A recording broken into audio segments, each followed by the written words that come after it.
I get so added. Okay. 27. I think that might have actually. Good Did that kill it? Good thing for that defense. I'll say that much.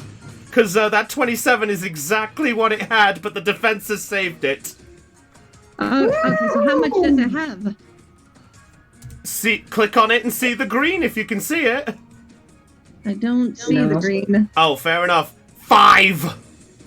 Five. I'm pokeballing it. Oh, gee, she's going for it.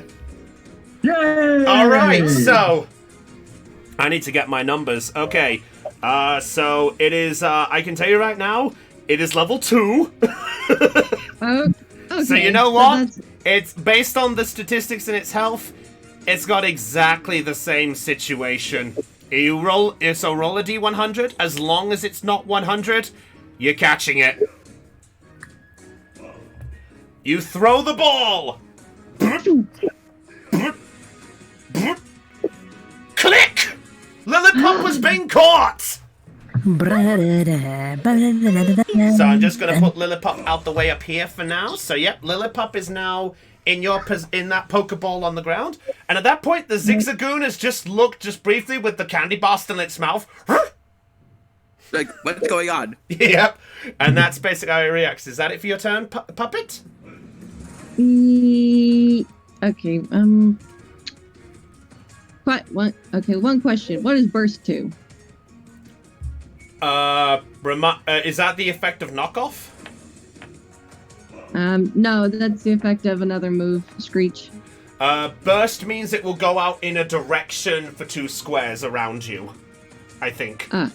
So if you use Screech, everything within a 2-square radius will be affected, but you can only use 1 move per turn. Then I'm done. Alright, next is the... Can you how it just says, like, the guy so chill, like, oh, great job, Louise? I just look at her.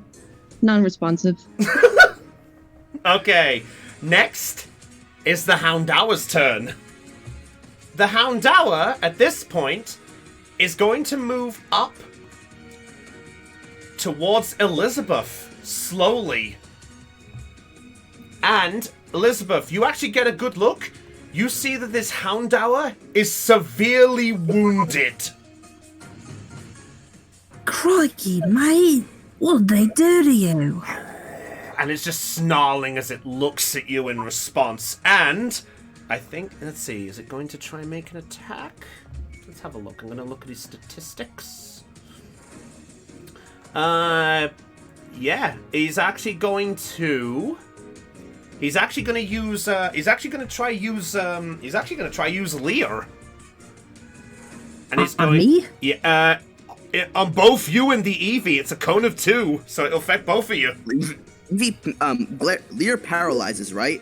No, it just lowers the defenses. I think I'm thinking of a glare. That's all right. Yeah, you're thinking of glare. All right, here, there, and there, roll. See, I get to roll it too. All right. Okay. So, let's see. A 12 there. I'm looking at your. What is your Eevee's? Let's see. Eevee's. Does your Eevee have any evasion against status? I honestly don't know. I'm trying to find it. No worries. We're working. Uh-oh. Where'd my dice go? Okay. Yeah, I need my dice. All right. Let's see. Looking at that. Yeah, because Leah has an AC of 2. So yeah, sorry, I'm looking at my screen. I had to beat 2 with that Leah. So yes, both you and your Eevee get slightly intimidated, and your defense drops by 1. So that means it's easy. So that means you'll be taking more damage on the next turn after it's done it. But it's not looking really happy. But you can at least tell by this Houndour's look, it looking like it's on bare last legs. I almost feel sorry for it at this point. All right. Well, that's it. That's it for its turn. The Zigzagoon that got hit by Pico is not happy about this. So they're gonna go with the Zigzagoon's order. So the Zigzagoon's gonna attack the Joltik first. Okay.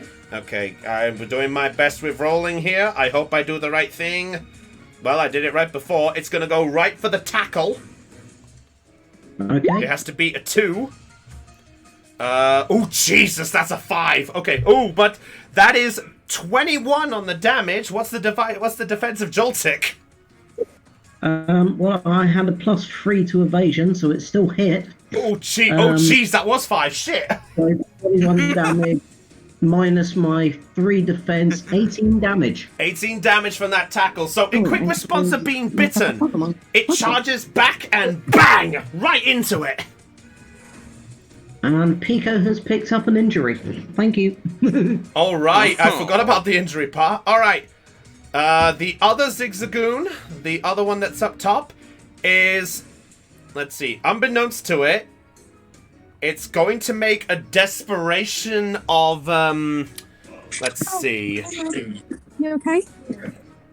Let's see. Based on the fact of it didn't like what happened and didn't like the puppet attacking its friend, the Zigzagoon is going to try and attack the puppet. Obviously, we know the result, but... Can I ask a quick question? Will the candy bar still be in its mouth? It would be, yes. Oh, yeah, it was going to miss a turn, you're right. Thank you for the reminder. Oh, dear. So, at that point, it's just going to drop the bar, do nothing. But, you know what? I'm going to say it's just going to at least do a growl. So, it's going to do a growl in your direction, puppet. Okay. Oh! Nope! Doesn't work! That's a natural 1! Natural 1. Which, in fact, I will tell you right now, that nat 1 knocks it down to -1. Well, I also have an evasion bonus of 1 for versus any, so... So that's -2. So it does what did I miss? the Zigzagoon used growl to the puppet, but I rolled a nat 1, so it didn't work. Yep. Oh. So it does the growl, but you can't take it serious. But puppet doesn't take it seriously because of the candy bar in its mouth. It's just going like... Oh, bless it. And now, the Zoroark is going to get its turn. Uh-oh. The Zoroark, not liking what happened, is going to make a beeline towards the horsey. Yep, your turn. Stay focused. All right, it's going to attack you, and it's going to attack you with, let's have a look here. Yep, it's actually going to go for the scratch. So, it's got to be AC of 2. What's your evasion? To physical? AC is evasion, right? It should say evasion to physical. Somewhere on your yellow book. line is that? I Help him, Aeon. I haven't studied this thing enough to grasp. Okay, look on your Pokemon page. I think near the top-ish or in the middle, it should say versus evasion. Okay, near the top. It should be near your stats. Okay. Okay, there it is. Yep. Versus. Okay. Physical. Evasion is 2. Okay, so I have to beat a 4 with scratch. Beat a 4. The 17, so it does hit you, and you get hit for 21 points of damage. What's me or the horsey? The horsey. What's the physical defense of your horsey? Physical defense? Yeah. 10. 10. You have a defense of 10? Yes. Oh, god damn it. Its base is 7. 3 was added, so that makes 10. Okay, fair enough. So you only take 11 points of damage on your horsey. So it goes for the scratch against it, and horsey just falls back like, horsey! It's just looking determined, but it does look a little worse for wear. And I think how much is your hit points? It's 30.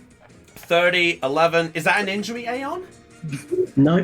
Nope, not yet. Oh, damn it! All these injuries! Ah! Wait. Wait. There's max HP and current HP. Max hit points is what you have permanent, is what you have as your base permanent at max. Current is what you've taken via roll damage and things, so knock 11 off of your current. Okay. So 36 minus 11, that would be 25. Okay, so that's not an injury yet, I don't think. No. Okay, that's good.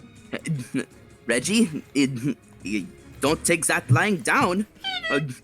You got to show who's the better. Alright, next up, Beatrice, last on the list. Off you go. Pico, get ready.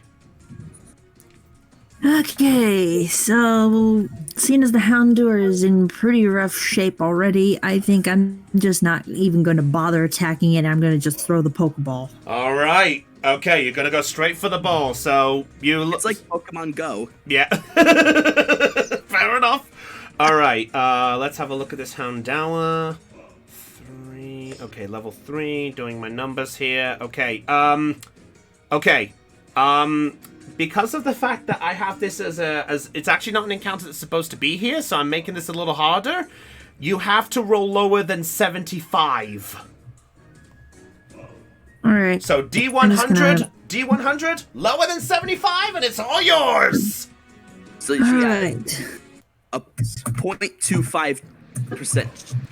You could say 25%. Yeah, 25% A chance. 5! Jesus! Yeah, you instantly go like, don't worry, I've got you. You throw the ball and... click! Da, da, Have a Houndour! Yay. At that point, Evie just sort of pounces around you going, Evie! Don't you worry, Beatrice. We'll get this gentle lassie all nice and healed up. Evie! You're right. Evie! Yeah, All right. fine. Is that it for your turn? Don't forget, you Yeah, still can... In fairness, you can still move Beatrice and go for the other Zigzagoon if you really wanted to. I'm being meta, but I'll do it for this once. Nah, I'm good. All right. Top of the round. Pico, off you go.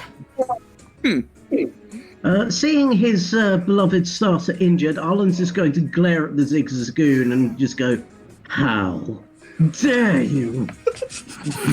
Pico, leech life. All right, roll it. I feel like he's just gonna kill it. Oh my god. Well, it's his character. He can play how he wants. That's how this works. 7. Yep, that beats it. 17. You go for the leech life, and as you strike in the same spot, the Zigzagoon just looks at you, and it just... and it falls fainted. That's it. How much damage did that actually do? That did... oh, you need to recover.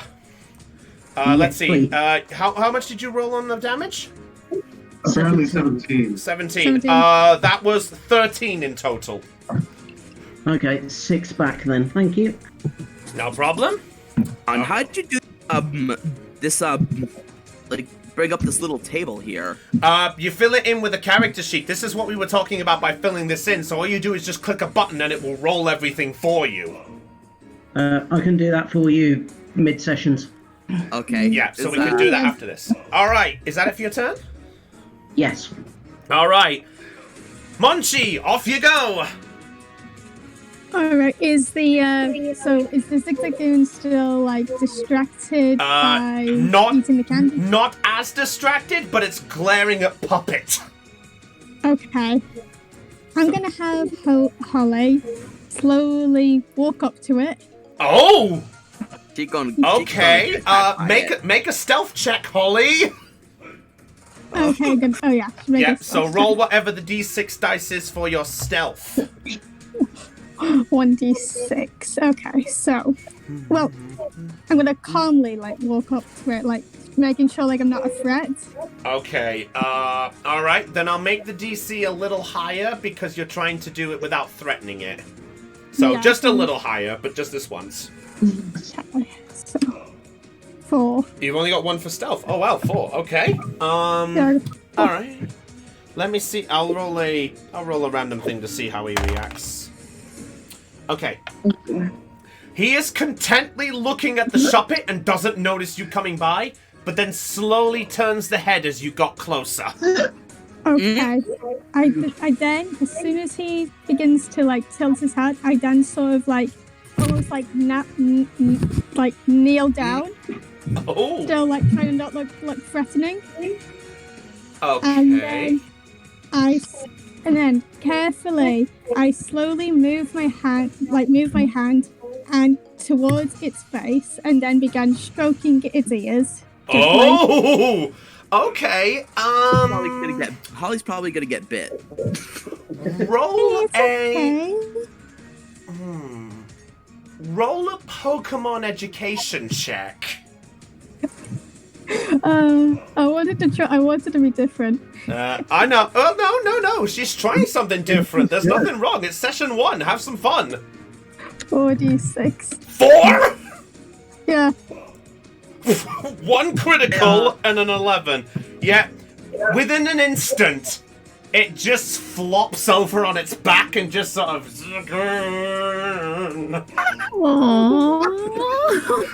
the equivalent of a dog. I begin like rubbing its belly. All right, yeah, I'll give you a free turn for that. So at this point, Louise, you just look and you see Holly just stroking the Zigzagoon. Hey there. Oh.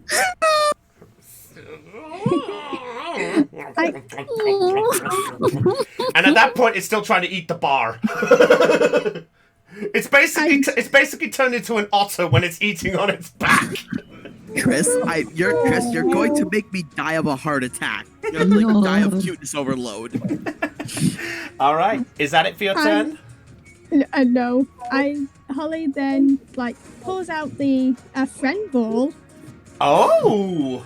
And like sort of like holds it like near the so the Zigzagoon can like also see it. And I said, "Hey there, little guy. Would you like to be my friend? I promise I'll give you all the yummy candy bars you could ever ask for." Okay. All right. I don't know how we do this one. I apologize. You know what? Okay. You know what? We're gonna have a roll off. Why is Joltik still green? Joltik still got the green health bar because we set it on his character sheet, so his health is on view. No, I mean on the turn order thing. That's why, because, yeah, I could do this, I think. I can do this and shift the order around. Thank you. I'm learning. All right. Okay, you know what? We'll do a roll-off. Roll a d20. And you know what? Make yours a persuasion check. I'm gonna do mine as do we have insight? Wait. Intuition. Intuition. I'll roll an intuition check for our Zigzagoon friend. Hold on. If this roll fails, might I be able to help? Where's persuasion? Look on your character. No, there's no persuasion. Closest we've got would probably be charm. Yeah, it's a certain way. Okay, yeah, make it charm. Okay, so 2d6 Yeah, then. and I will roll a intuition. Okay. Yeah. Yeah, you have to beat my number. So 8. 8. Well, I'll tell you right now, you beat me because he only has 1d6. And it's a 5. Okay. So at this point, he gently sniffs the ball. And taps the ball. Like with its paw? Alright, okay, you know what? Because it's willingly doing this and not trying to pick a fight, it's caught. I'll put a house rule saying you got it. Pikachu! Mochi, we made a new friend over here in Holland. Oh, thank you so much. Pika! I'm so sorry, everyone watching. It's alright. Okay, is that it for your turn? Yes. Alright. Reggie! I'm easily susceptible to cuteness overload, oh my god. Alright, Reggie, off you go! Actually, since no one else is seeing this, actually, I changed my mind. I do actually. You know what? I am going to try making friends with this Zora. So you're gonna try a similar estimate. Okay, how are you gonna convince him? You know what? I was originally going to use my Oran berry for my portable grower, but you know what? Oh. I think it's time to be generous. Oh. And besides, he wouldn't like. He'd be nicer to a Pokemon than he would other people in this way. So. Okay. So are you offering the full Oranberry?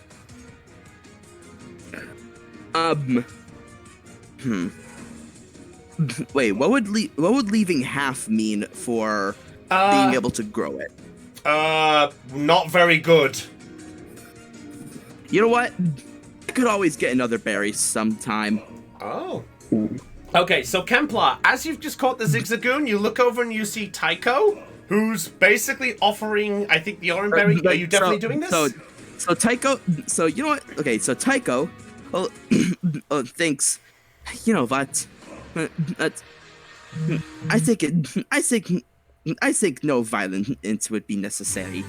He kneels down, he gently kneels down in front of the Zora, takes out his Oranberry, and lowers his hand to offer it, as a gesture of peace. Okay, make a charm check. I will. In fact, I'll roll for Pokemon education instead. Oh, that's right! The researcher quirk! You can change any roll to be a Pokemon education check! And that's why I was doing this. Oh, clever asshole! Well, I'll have to plan another way of this. Alright, go ahead. So, roll a Pokemon. Alright. Roll, 3d6. Oh boy. I'll say this, you have to get higher than a 9, and I'll say this goes well. Alright. It's a Zoroark, it's a very, very heavy thing. Cross your fingers. I'm actually surprised you didn't 14! I'm surprised you didn't bring out a Galarian Zigzagoon. I was tempted to, but this is Hoenn. 15! I was tempted He's got a to. point. But we have a Zora and a Lillipop. I know. Yeah, but my campaign, my rules. I'm only kidding. I know. Also, Tycho's like, hey, don't worry, you can have it. I don't really feel like you should be trounced with. He just sort of sniffs the berry.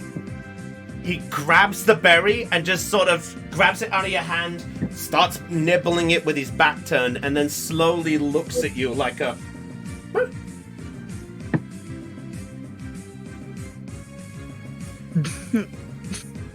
Are you waiting for me? Oh, sorry. Yeah, you can choose to react. You still have points. See? You're not... I don't think you're as bad... I don't think you're as bad as you first appeared. You're actually quite a nice Pokemon.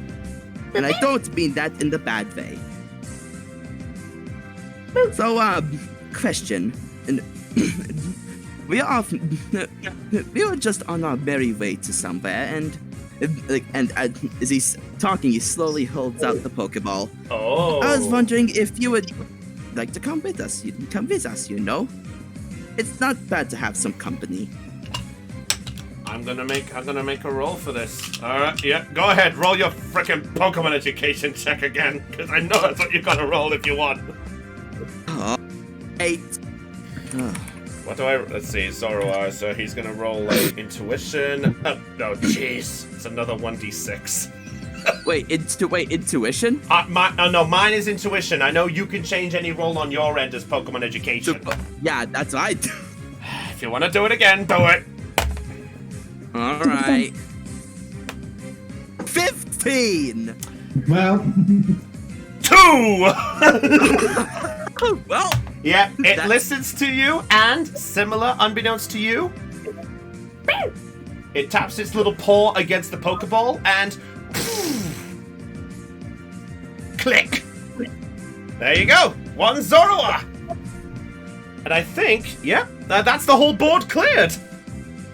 Woo! Area clear. All right. So with that, also,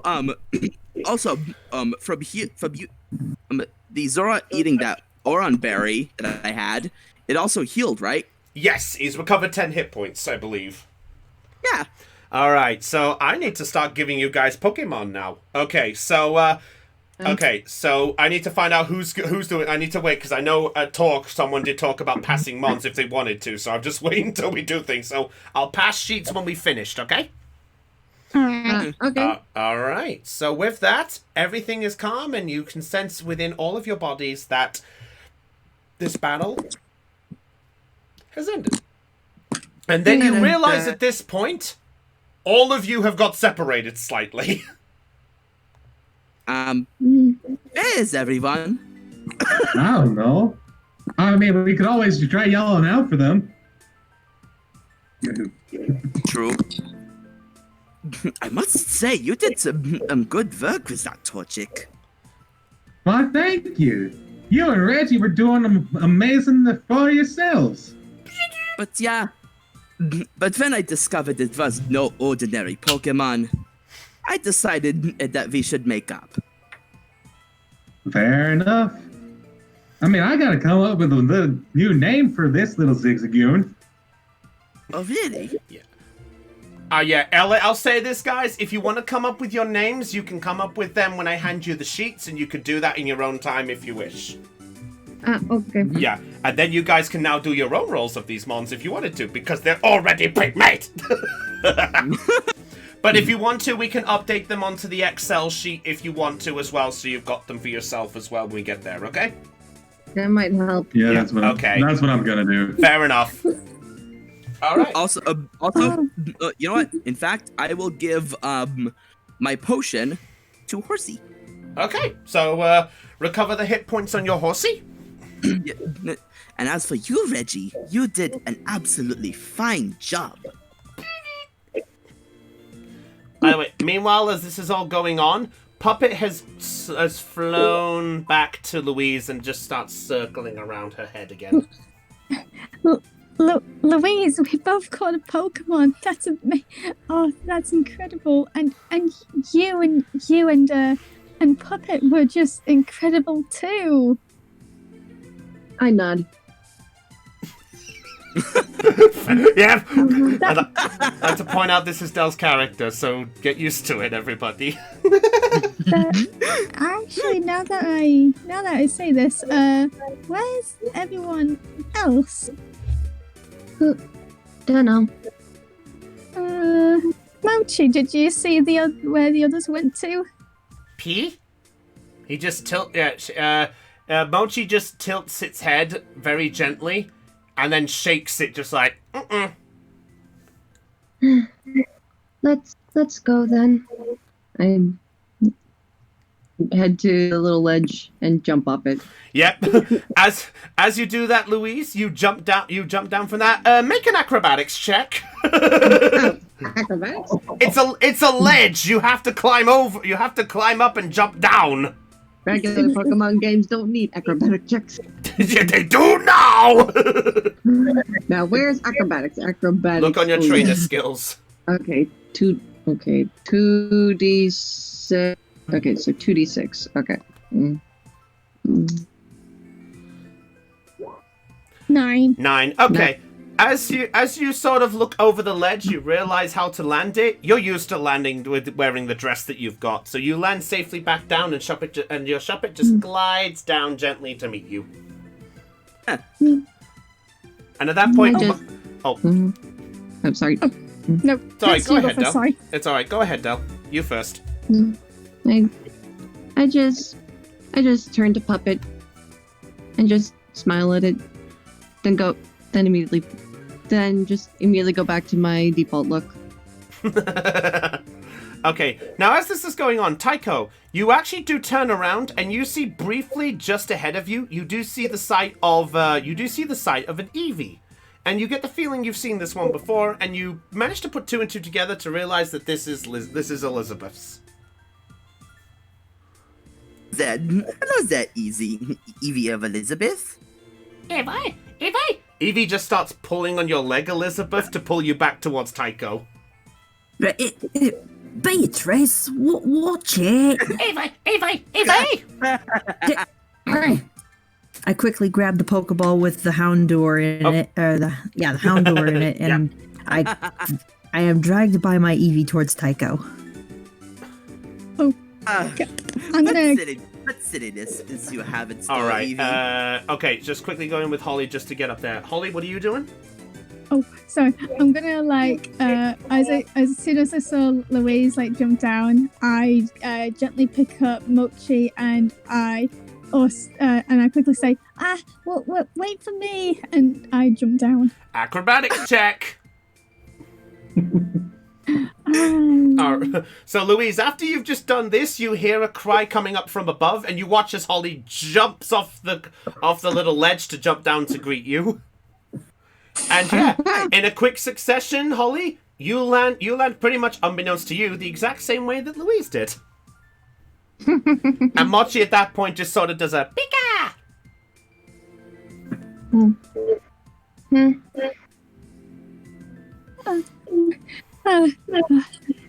That ledge was a bit low. Looked way too high. All right. And as this happens, Louise, Holly, you watch and you see Elizabeth being slightly dragged over to where Tycho and the others is. Oh, hey, that's Elizabeth and Beatrice. Come on, the others might be over there. Oh wait, are we safe to assume that we have our caught Pokemon with us right now? Yes, you do. They're in the Pokeballs with you. I'll say for the sake of this, you all pick up the balls with your partner. I've just left the mons on the screen so I know who's got which one and who I need to give a sheet to afterwards. Okay, fair enough. Because I'll put this right now. I only made enough for one Zigzagoon, and I can't give it to two people because they'll edit the same sheet. Wait, I realized the only person who did not catch a Pokemon was Arlen. Yeah. Yeah. Yeah, Arlen, what are you doing at this point, by the way? At this point, Arlon is scooping Pico up into his hands, examining the injury that it picked up in the back. Yeah, because of the damage, yeah. What many things do to you?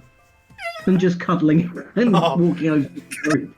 So, Arlen, you actually look... Okay, Liz is be right back. All right, so Arlen, you look over, and at this point, your look of cuddling it has been noticed by pretty much everybody else.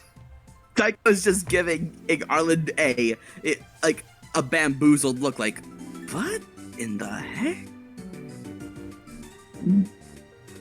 I blink. Mochi, what are you doing to Reggie? He's just happily running around, happy to greet Mochi's him. just running up to Horsey, making sure that Horsey's okay. Pika. You know what? Reggie also tried to socialize with Mochi. Okay, I'll say they're having a bit of a run around with themselves. Okay, yeah.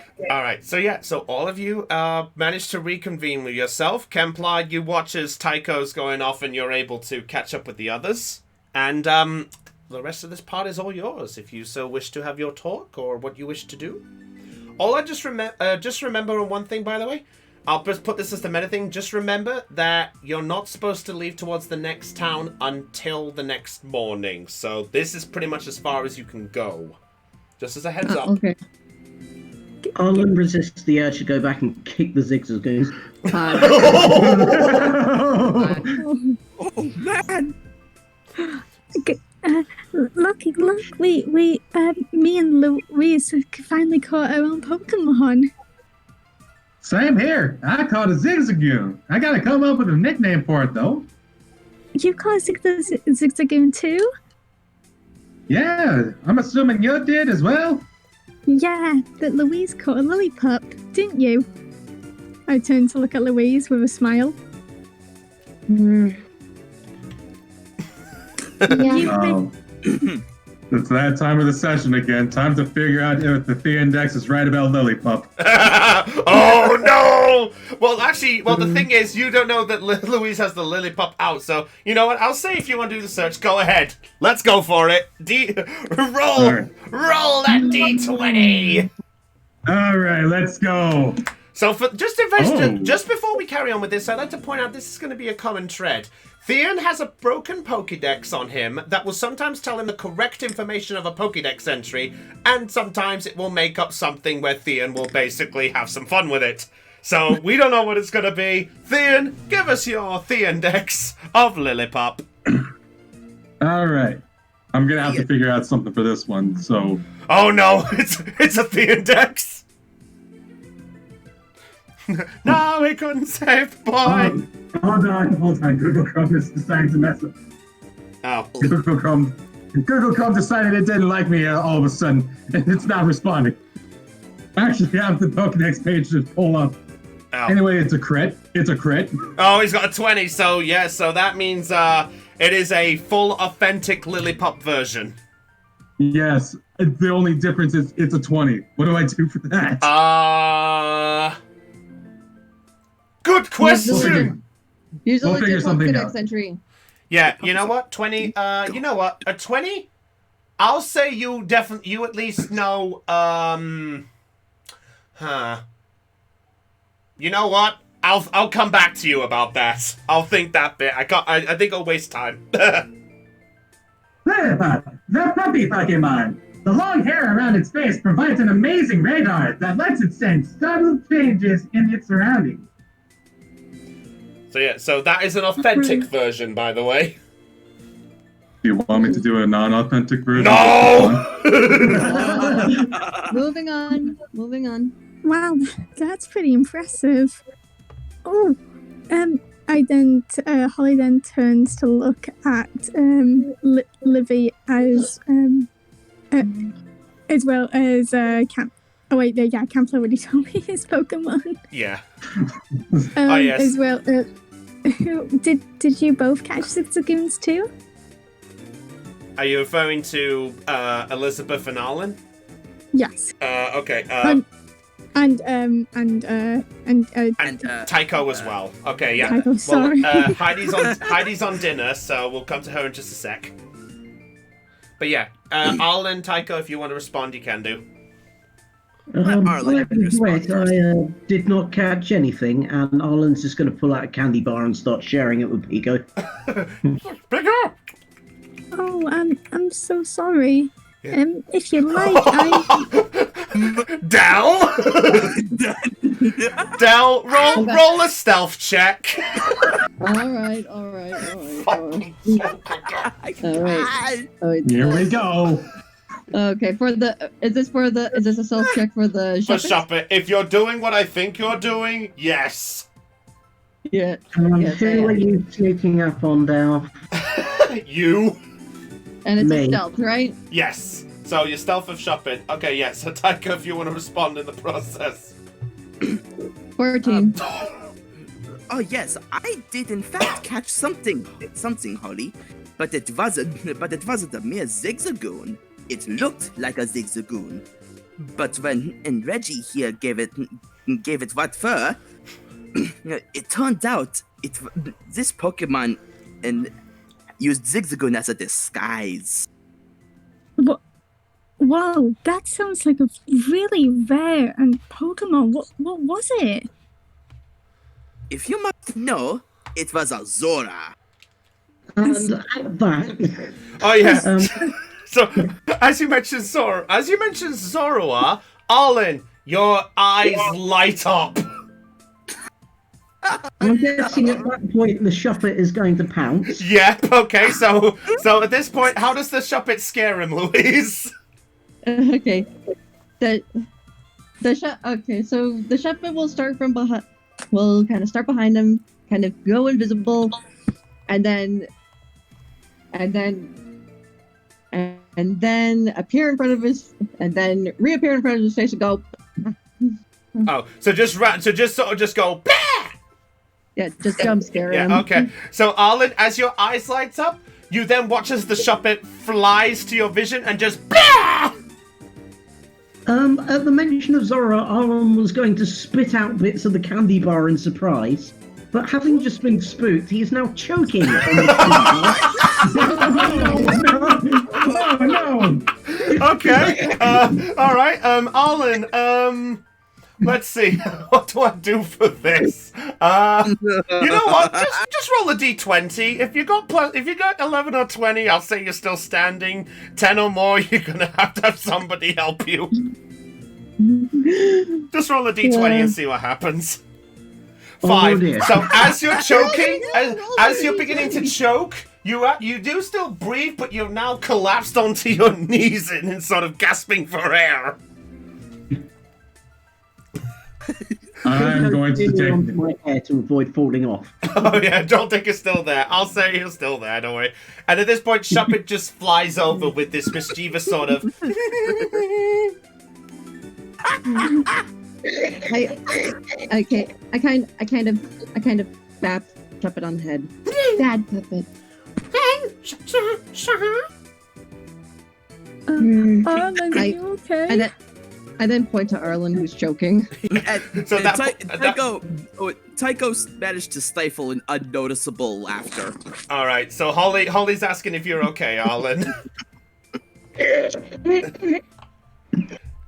I'm gonna take notice of this. I'm gonna rush over and attempt to give the Heimlich to Arlen. Okay. I think there's a medicine check. Is there a medicine check? Yes. There is a Roll medicine check. Roll medicine, Kemplar. All right. That's medicine education, yeah. 6. Uh-oh. Okay, you know what? I'll say. Well, you're rolling 2d6, so you know what? I'll say that's passable. So you're able to at least help Arlen with a pat on the back and get out some of the crumbs. It's not fully gone, but it's enough that at least Arlen can breathe. So Arlen, you're on your knees, but you're sort of like. Did you say Zara? In case you wondered, Easy there, man. Yeah, You were just joking. Don't think about other things too much right now. in the process, by the way, in the process, in case anyone didn't hear him, he actually did say, "Did you say Zoroa?" Yes, in fact, I did say Zora. Isn't that a Unova Pokemon? After seeing that it was a Zora and not some mere Zigzagoon, I decided to give it the only Oranberry I had. I was planning to use my portable grower to grow more, but I can always find more. So, and yes, I think me and the Zora are now friends. So great to hear. I just made friends with my Zigzagoon without even having to attack it. You see, by the way, at this point, Pikachu's ears just sort of flop a little bit, like it was kind of looking forward to battling a little bit. Oh, I noticed this and said like, oh, come on, Mochi. I know you like to fight, but maybe just this once. It'd be nice not to fight a Pokemon. By the way, at this point, the air gets cold, and the wind gently begins to blow. Oh, welcome! Heidi's back. Welcome back, Heidi. What's going on? Arlen nearly choked. Oh dear. Because he was eating a candy bar. Tycho mentioned Zoroa, and Puppet scared Arlen at the same time. Yeah, but at this point, the air begins to grow cold. You all begin to feel this little chill just sort of go up at your spines for a brief moment. There's also a gentle fog that begins to blow in, just ever so faintly. Doing that. Louise, are you doing... is your Shuppet doing that? Hey, I look at Puppet. I'm gonna roll a perception. Yeah, you know what? At this point, I will allow each of you at this point, if you want to, you can roll a perception check if you so wish. Okay. Alright, I'm rolling perception. I'm rolling perception too. I'm rolling perception. All right, if you're rolling perception, please let me know. I'm rolling perception. Fine. Okay, I need you to tell me your numbers. In fact, I actually need to roll for the cause of this. Ooh. Question. Answer. Would I be to see to figure out if there's a kind of Pokemon that's creating the fog and the chilling feeling? Would I able to roll for Pokemon education? Well, you don't know if it's a Pokemon yet or not. Yeah, you don't know yet. You know what? In that case, I might as well roll for perception as well. All right, yeah, go ahead. Yeah, because at this point, you just think at this point it's looking like a weather phenomenon. Phenomena. But I rolled a. Okay, thank you. Oh, wait. Oh, you forgot to put the space, and there's apparently a dash past the 6. So Hold on. yeah, redo. 2d6. There you go. Six. There you go. 6. Wow. Okay. Did anyone get higher than a 12? No. No. No. In that case, got with the this 10. fog blows in, and nothing catches your eye yet. Actually, wait. Oh no, never mind. Holly just almost hugs herself to try and warm herself and says why did it get so cold all of a sudden? Liz is just gonna get into a fighting stance, she's gonna prep for anything. He's getting wary. Okay. Alright. Tycho decides to pick up Reggie and hold him like how Misty held her Togepi. Oh. To make sure Reggie doesn't lose sight of to make sure Tycho doesn't lose sight of Reggie. Okay. Is there a stick? Is there a stick on the ground? I'll say with you near trees, there's an odd few sticks, yes. Alright, I'm gonna pick up a stick. And what I'm gonna do is I'm gonna say, "Hey Boggle, did you light the stick for me real quick?" Oh. So he blows an ember on the stick, so you do have a makeshift light. So at this point, Kemplar, if you want to make another perception, I will allow you to make one more now. Alright, let's go. Roll Just Kemplar, threes. because he's got himself a light. Did you bring a light? 3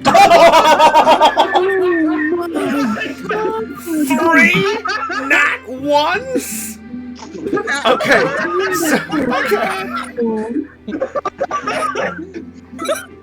How?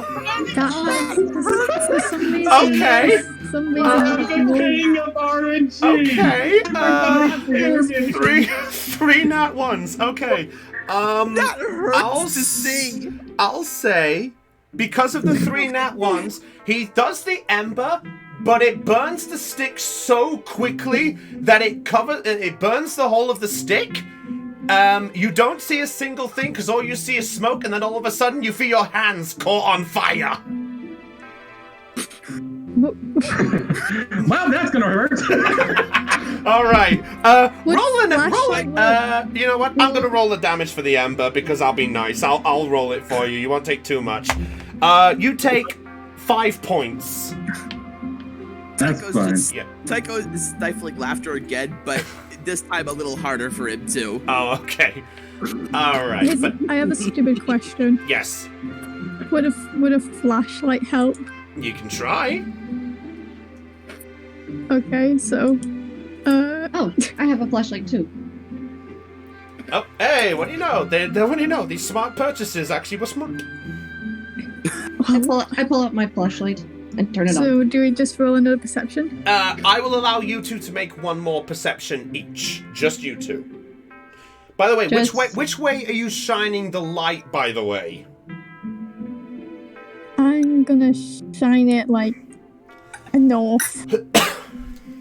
I'm going to shine it in the trees. Oh, Okay. yeah, Which trees? The ones over here. Okay, so to the east. Holly, are you aiming it north? Yeah, like a bit to like the sky. Okay, both make perception checks. Not one! Please, 6. No. Not one! Your flash. All of us. All these natural one rules. I don't know, but I like it. I can't help but there's a joy as a DM. All right. You shine you shine the lights. Nothing catches your eye. Spirits. I don't see anything. Probably spirits. Spirits? Like Pokemon or something else? Cool. Definitely something spookier, Holly. And whatever it is, I don't like it. I don't like ghosts. Arlen is going to make sure he's in the middle of the group. Okay. I pet Puppet on the head. Good thing Zora is a dark type Pokemon. And at this point, you begin to feel the air get colder. I would like all of you to make a health check for me, please. Health check. Question. Yes. What's your question? Because I accidentally burned my hands, am I exempt from this? No. Health. No, because yeah, all of you make a health check. Which one of these? Which skill would that be under? It should be. I don't know. Okay, sorry. Medicine. Actually, hold on. Medicine. Hold on. Is there anything that involves body? Aeon, help! I don't have the sheet up. I would probably say medicine is the closest thing I can see. You know what? I'm gonna have to take a look on the sheet. Give me a minute. I've got the sheet here. I can look up the sheet. This could probably help out. Unless you want to go for survival. Okay, you know what? In this scenario, survival. Make this a survival check. Okay. No, you're Survive. kidding, right? Nope. 2d6. I was afraid you'd say Wait, that. what? Hold on. What's under? What? Roll a survival. Wait a minute. I need to ask another quick question. Yes. If the air is getting colder, would I be able to use Boggle as warmth because he's a heater? You can. It won't stop it, but you'll at least stay a little toasty. So I'll say you can add +2 to one of your dice. Hey, Chris. Oh, cool. I'm gonna add. Yes. Chris, we got 4 and 555. Oh no! Oh no! Ooh, nice. Oh, I no. have 3. Okay. So the two. So Holly and Louise. Because of your nat ones, you both take 2 points of damage because the air is starting to affect your body a little bit. Oh. And Okay. just take 2 hit points off your trainer. Your Pokemon are fine, but the do we take them off the base stats? Or the total? just your current hit points. I got 8. So what does that mean for me? Okay, if you rolled higher than 10, you're fine. Oh, wow. Everyone who's under, you're currently chilled in place, so you can't make a movement until I tell you everything's fine. Wait, what did we need to roll higher than? 10. Oh, okay. Yeah, if you rolled higher than 10, you're okay. Lower than 10, you can't move. Oh, well, Liz is fine then. Well, Liz and Kempler Despite the fact that Liz is the one who's less dressed for the cold. Well, I got that sweater wrapped around my waist. Yeah, that's remember? fair enough. That's fair enough. Tycho has his coat on. Oh, it's a lab coat, but yeah. All right. And as this is going on, you then all hear a faint noise. A very faint noise comes from above you. And it's just sort of brief for a moment. but all you hear is just this gentle.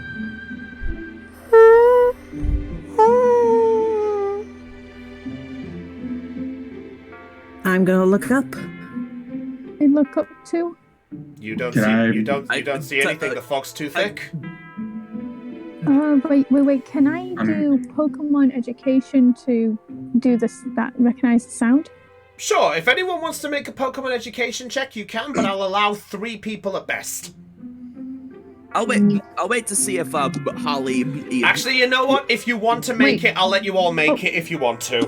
Wait, can I make an occult check? Fine. Go ahead. Oh my God, Caitlin! All right, yeah. If you want, Louise, you can make an occult check. Yeah, just if this is something occult related. Yeah, you can try. I'm rolling for Pokemon education. All right. Bloody hell, these numbers! 11. 16! Oh my God. Christ. We got an 18, an 11, a 12, 11, a 16. Elizabeth? 16. I don't think I'm gonna roll anything this time. Okay. All right. The occult check.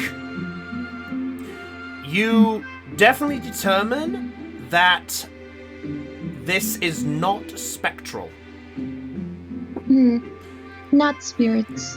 But for Cheese and for Tycho and Kemplar, you don't recognize it. Holly, you do. Kemplar, what do you think that is? I think it's a Pidgey. At this point, Bogdle just looks up at you like, touch. Yes, I'll believe that, but I'm completely frozen like a popsicle. Don't jinx yourself, mate. And as all this is going on, you then see coming from the sky above you. In fact, Holly, as you recognize this cry, I think I know what it is. what do you think it is? I think it's either Magikarp. no. It's a Magikarp. It's either going to be Articuno or maybe Latios or Latias. Well, because you got the 18, I can tell you definitely can tell this is something of a mythical proportion. So it's going to be either Latios or Latias because they're mythical Pokemon. As this happens, Holly, Yeah. you feel something gently touch the top of your head, just gently. What? Holly slowly raises her hand to before slowly looking up to see what's tapping her head. You don't see anything. Huh? What was that? I felt something on my head. I glance at Puppet. Did you? What wasn't Puppet? Then it's not Mochi. He's right here beside me. Then what could it be? Anything. Reggie's right here. Fox is on top of my head right now. I'm burning. Okay, so you know what? Give me a second. Okay. So I have to roll something. Arlen, you're the next to feel something. You feel something breathing in your ear, just gently. Ah! Do you look? Fucking ghost. Well, if you look, it's gone. It's gotta be it must be Latios. Will you tell that shoppy to leave me alone? It was. Puppet didn't do anything. Well, there wasn't your Shuppet. Then who the bloody hell was it? I shrug. I got nothing. I'm gonna make another perception check. All right, I'll allow one more perception check for those who have not been affected by what's coming at you. So Holly and Arlen, no checks for you, but everyone else can make a check if they wish. Okay. I will too. I will do one more perception check. What was it? Intuition again? Intuition is I think intuition is sort of discerning the truth. Oh, okay. Insight. I'm not getting this one. Perception, I got 5. 9. 5, 9. 11. Nope, you don't get a glimpse of anything out of this, I'm afraid. I don't know why, but I don't think it's Shuppet, but I feel like it is at least I think a Pokemon, but I'm not sure what type of Pokemon it is. Sorry. I've never. I don't think I've seen one with this type of power. By the way, at this point, Holly, Yeah. you do feel something again. And this time, briefly in front of your face, appears a small-looking Pokemon. It doesn't look like it's any bigger than most other things that you've probably seen. But it's there, you look, and you see something blue with 2 tails sticking out of it. And it looks at you, and you recognize this a bit from your studies. This is not a Pokemon from Hoenn at all. This is an Azelf. What? The Azelf looks at you briefly, Holly, with a gentle smile, and flies around you, and jets off. And as it does so, the fog begins to disappear, and the cold chill slowly vanishes as well. And with that, all is clear, and you're all perfectly fine. Except for, obviously, Holly and Louise, you took the little chill damage there, but other than that, that's about... And Kemplar because of his hands. Oh yeah, and Kemplar by being burned.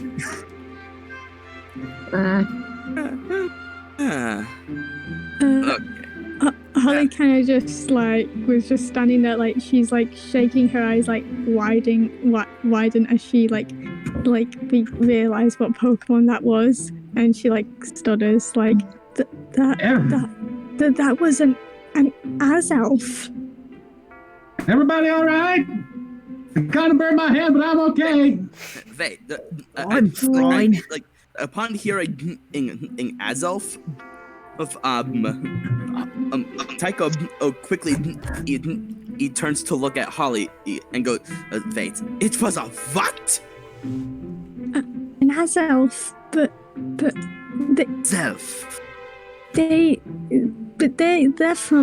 They're not from here. It's not. They're from Sinnoh. What is one doing here? Don't know. A wandering type, I suppose? At this point, by the way, as all this is going on, you actually then hear, coming up from the south, this, "Hey! Hey!" And you all see that Professor Birch has made his way into the route and goes, What are all of you doing out here? You were supposed to stay in the town. My apologies. Some of these guys is a little eager to meet and greet Pokemon. I kind of tagged along. Here, I can think of one person to blame. I look at Kemplar with a little bit of disdain. What's that look for? You know exactly what that look is for, you drongo. Hold on, What's a drongo? I quickly walking towards Professor. Say, it was my fault, Professor. I was the one that suggested that we catch Pokemon first. I'm sorry. I'm guessing you got a little eager. I just really wanted to see all the new Pokemon here and maybe catch a new friend. And we did. I managed to catch a new friend. Louise, you're going right up? Yeah. She holds up the Pokeball with the lollipop she caught. Caught Pokemon. Oh, I see. I take it you all were successful in your capture? Simply raises his hand, and as to yes, he was. I hold up my Pokeball at this point. Yeah, and at this point, the rest. Oh, by the way, at this point, the rest of you have now noticed that Elizabeth actually did catch a second Pokemon. Unfortunately, this one was already kind of wounded when I caught him. Don't suppose you have any extra potions on you, do you, sir? Not on me specifically, but I might have some back at the lab. Why? What have you found? A Houndour. A what? You heard me. They're not native to this area, are they?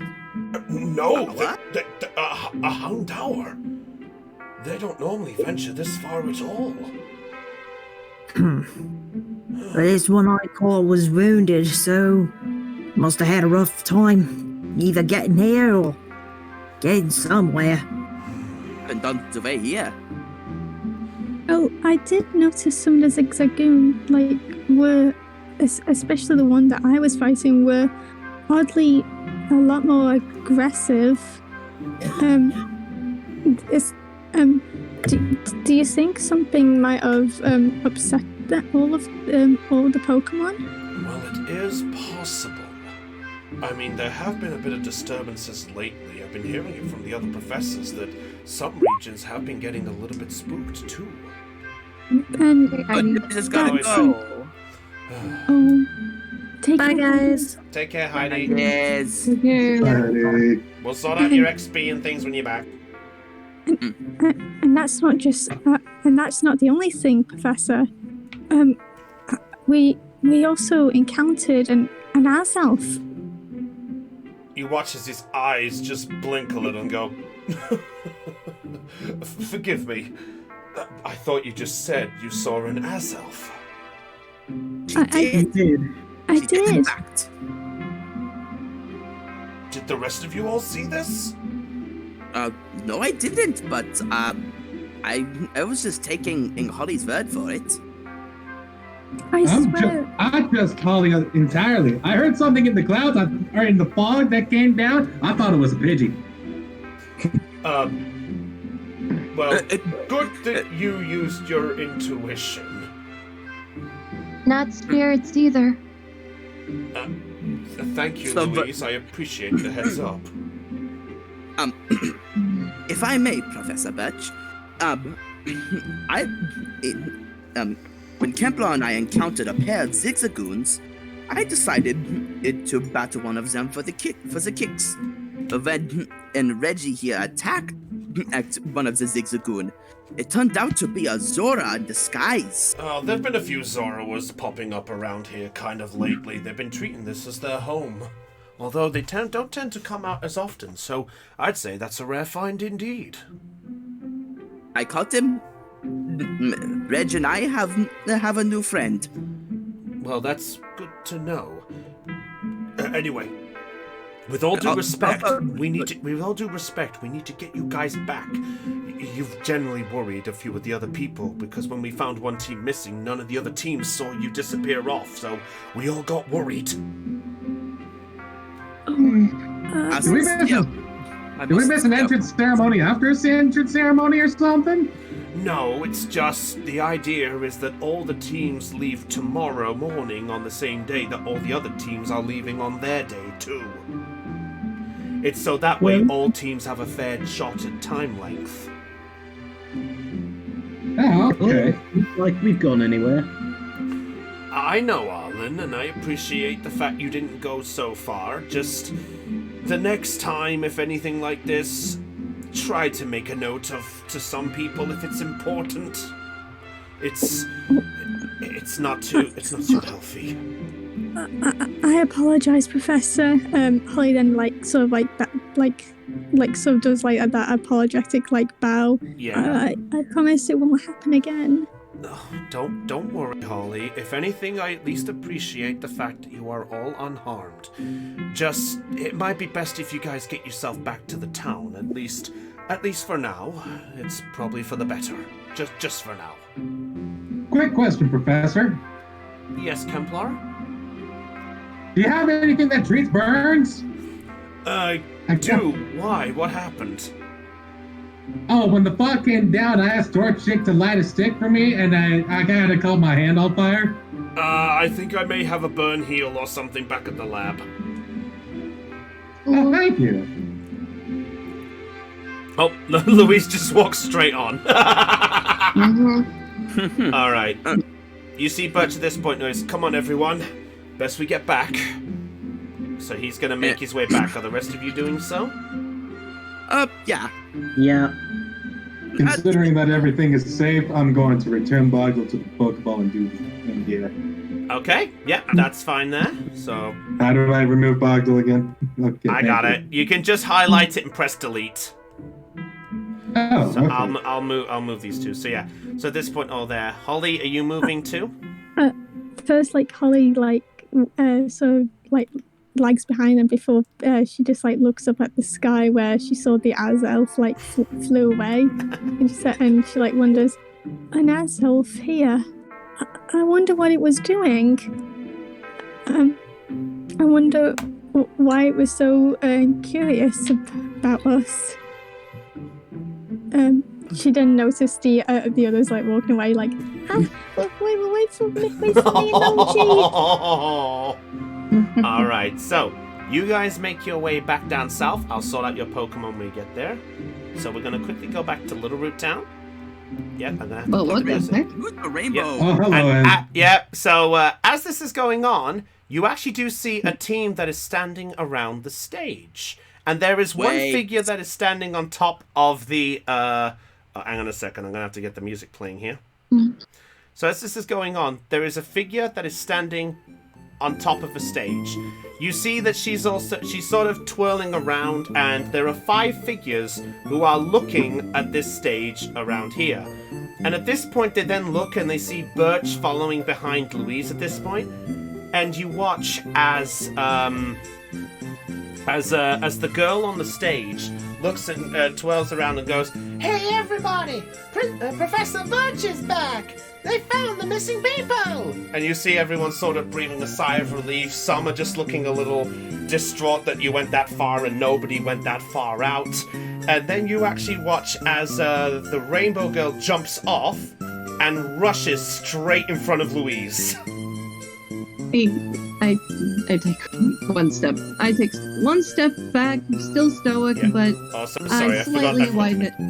Yeah, but I slightly widened in surprise.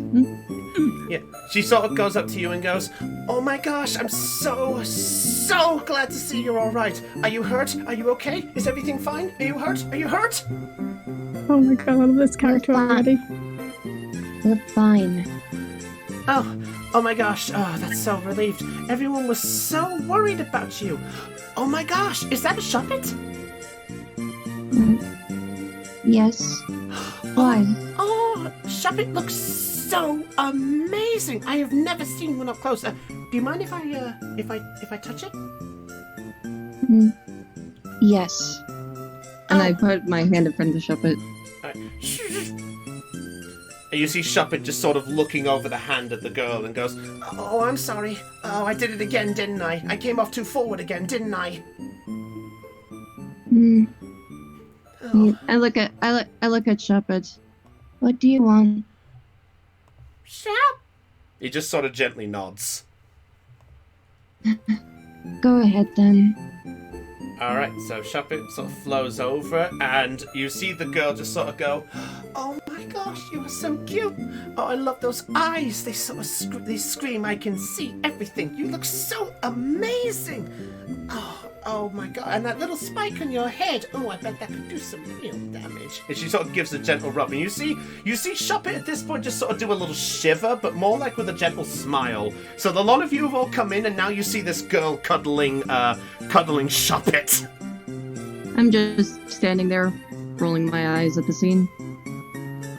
As this is going on, you see 5 more figures coming up behind at this point, and you see this figure here, sort of dirtied out, and he sort of goes behind the girl and sort of goes, "Now, Brittany, it's not nice to get right in the face of everyone else. Remember, at the end of the day, I know, there are competitors, but you can't blame me for enjoying some time now." And he goes, "Well, it is technically still time before we're supposed to go off, so I guess it's perfectly fine."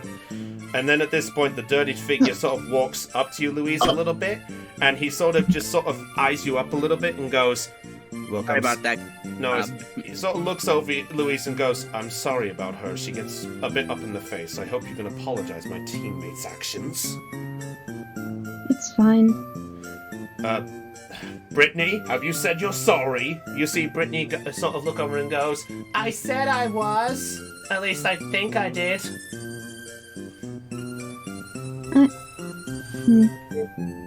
I look at Shuppet. Is he uncomfortable? Shuppet looks it sort of looks a mixture between uncomfortable, but he's not in distraught. He's more like, someone else is stroking me. It feels nice, but it's different. Okay. I'm happy if Shuppet's happy. But She takes another step back. I don't like you. You see at this point the girl just looks over and goes and you see the guy at this point go, "Knock it off." And you see the other 4 at the back just sort of chuckling away at this point. They're sort of beginning to chuckle and go, "What? Do I look so out of place?"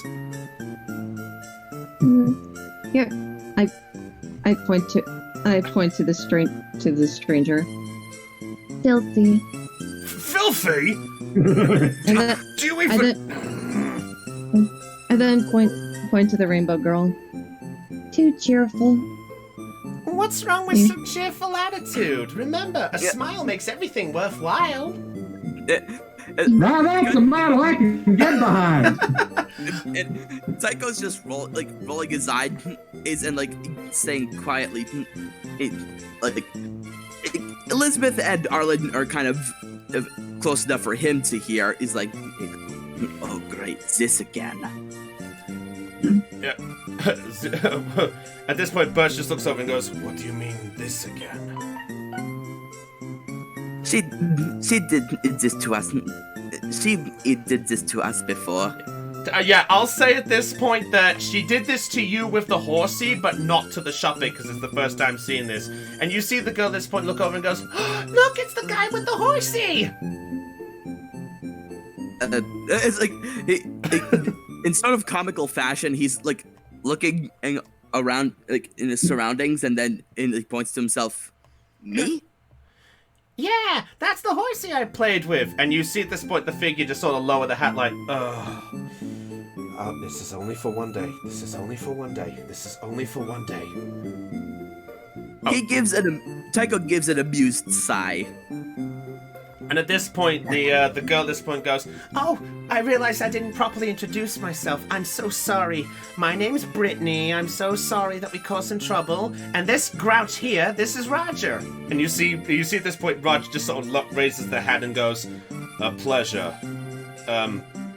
I take it the rest of back there, or the rest of the team you're with, Miss, He doesn't talk much.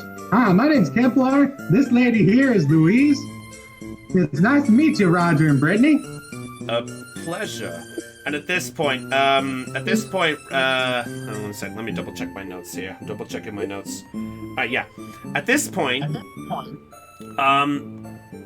you see the rest of the team come forward, and you see some of them go. Well, at this point, the girl goes up to this girl in purple, walks by the side of Roger and goes, "Is there being some trouble again? Seriously, it's not like it's the first time we've done all this." And you see Roger at this point look over and go, "Hey, look, you have to understand, at the end of the day, we're all here as competitors. We're not all here as just friends at the end of all this."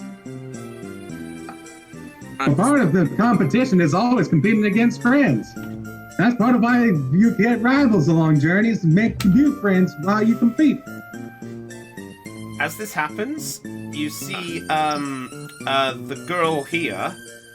The girl here walks up to you and goes, "You're an interesting one." Why, thank you. What's your name? My name's Kemplar.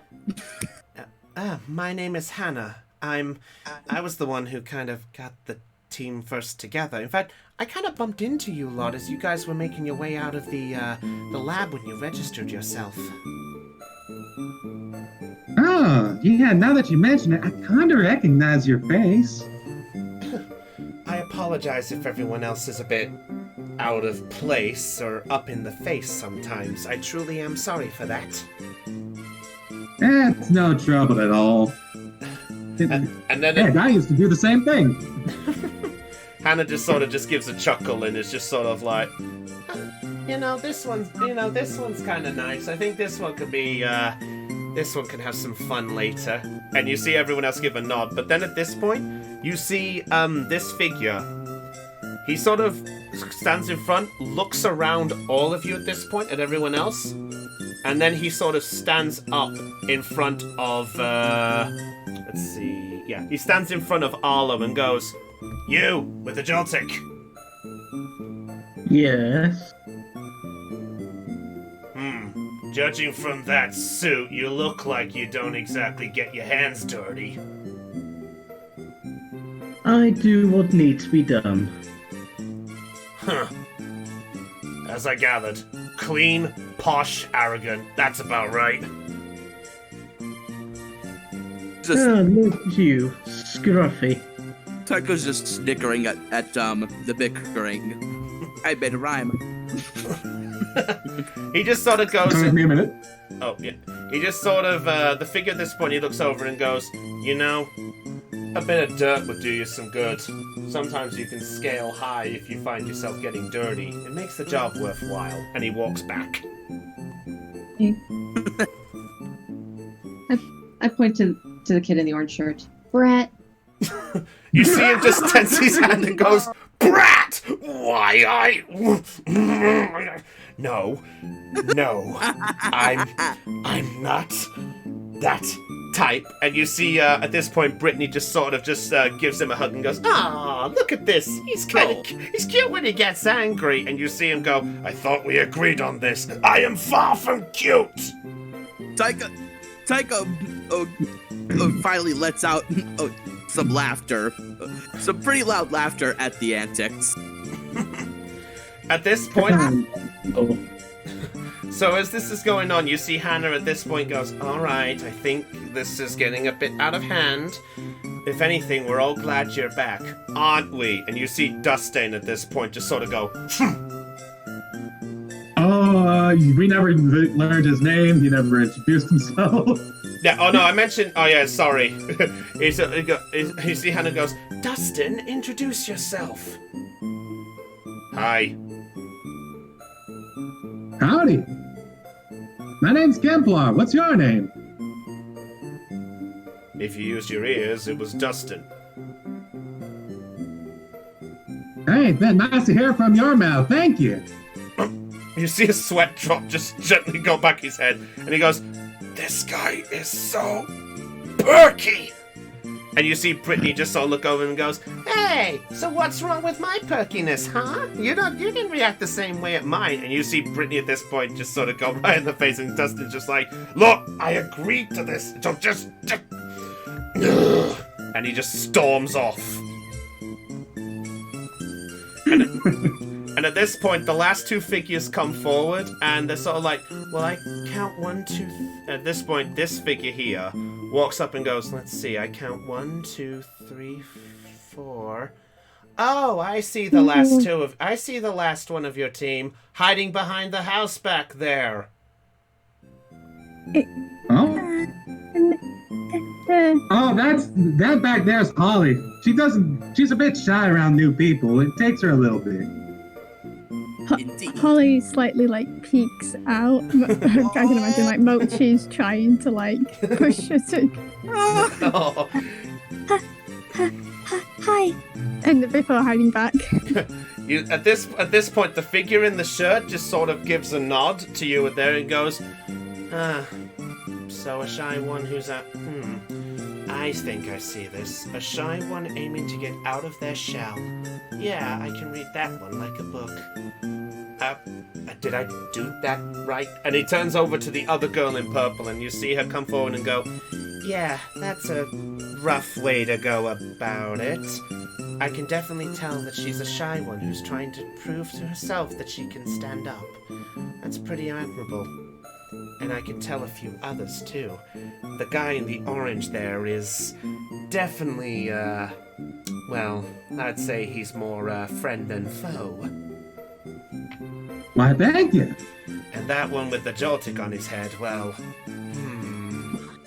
judging from that, I'd say his idea of work is working with his mouth.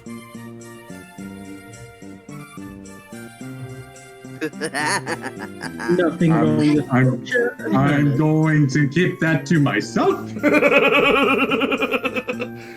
And Holly then tries to speak in defense of Arlen. Yeah. He can be quite nice once you get to know him. Oh. And you see the girl at this point sort of do she's already coming out. Oh, this is so brilliant to see. And you see Hannah at this point and go, Ted, Samantha, this enough.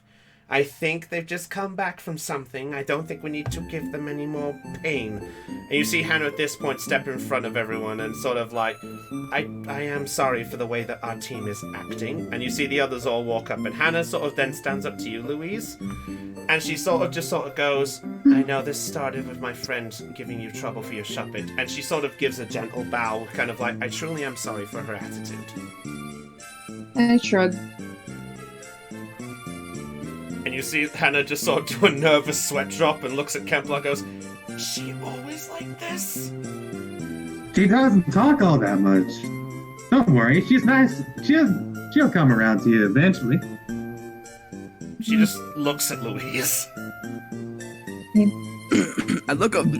Tycho looks over to Arlen and quietly says to him, you make it so easy for them, don't you? With a bit of a smirk. I point to Hannah. Apologetic. Is that good? Personally, I think it's how she associates with other people. This way she'll remember you. I see. Well, if anything else, I guess as Roger rightfully said, tomorrow we're all competitors, so for today, it's a pleasure to meet you all. It was nice meeting your team too, huh, Hannah? Just that. Almost called her out. Yeah. Almost called her out. Yeah. At this point, she just sort of smiles and goes back to the team and says, "Anyway, I'm gonna go make sure. Hey, everyone, wait for me!" And as it's walking away, you sort of see Brittany just sort of jump up and down. She calls out, coming, "Come on! I thought we were gonna have a party tonight." And you hear everyone sort of Roger go like, "No, not a party. We're just enjoying some time. If we get to know each other, we'll get somewhere." And they just walk off to the side. Can I just have just a quick conversation with Mochi? Yeah, go ahead. It's like she's still hiding behind the building. And then she looks at Mochi with a really worried expression, like, competitors? Does that mean we have to fight them? I really don't want to do that.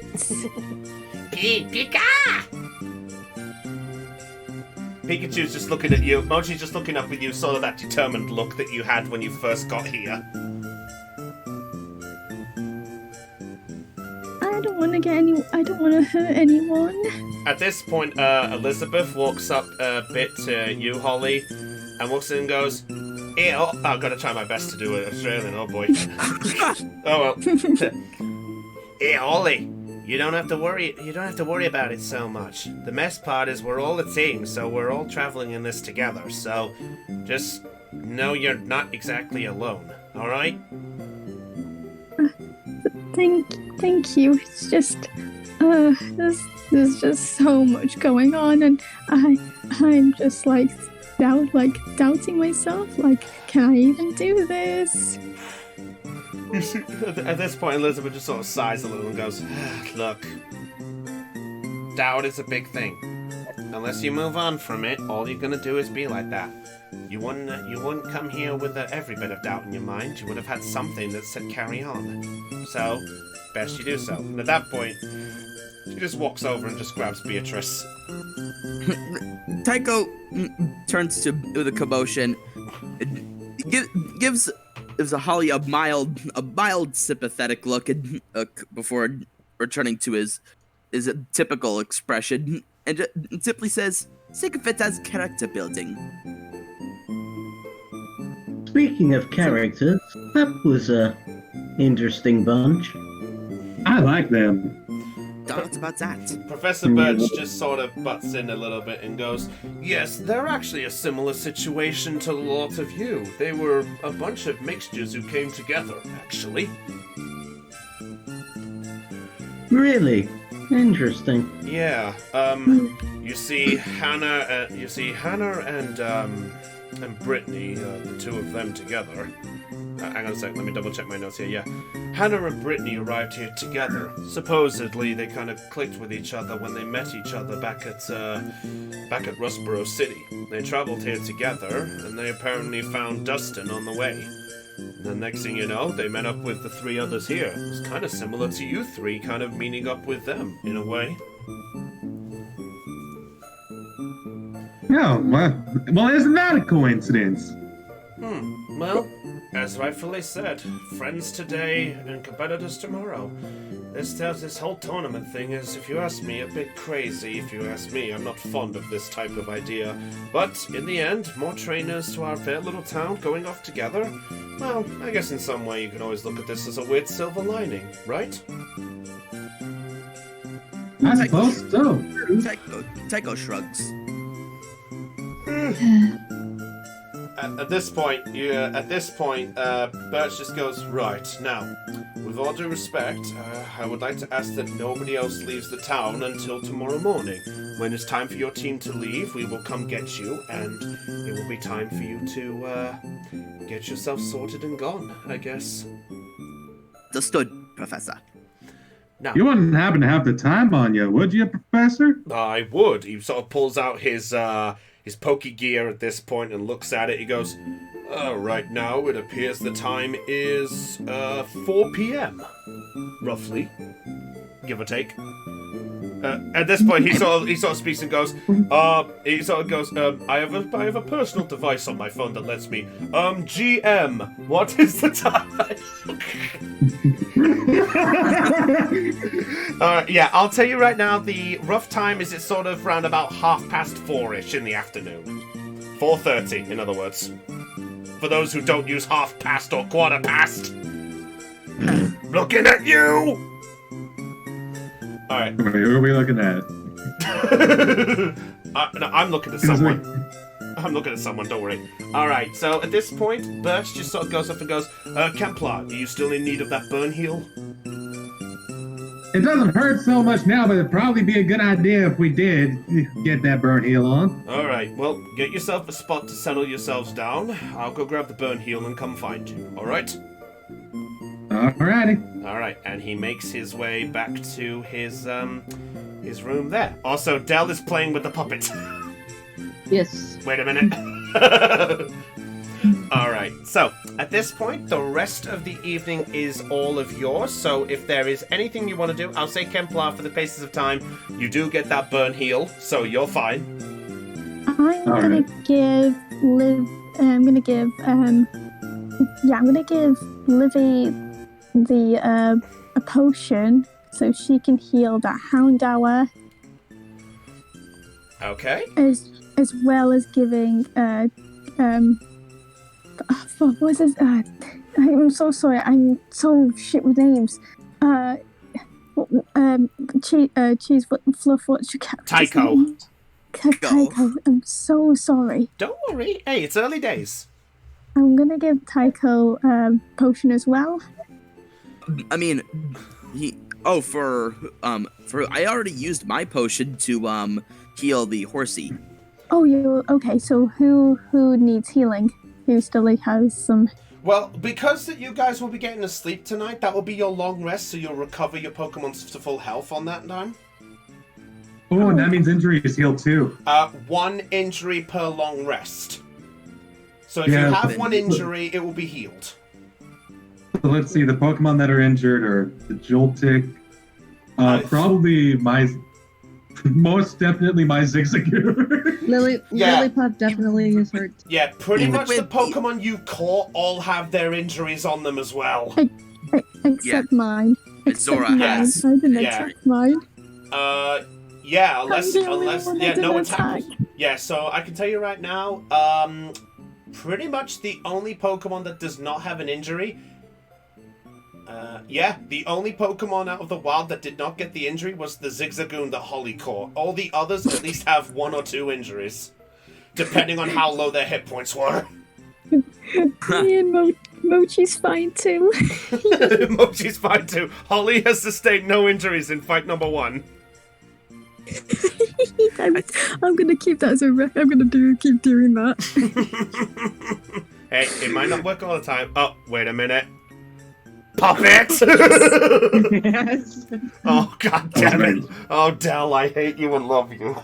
This goal. Alright. Oh, this goal will be good. I have not got stats for these, so roll that stealth check.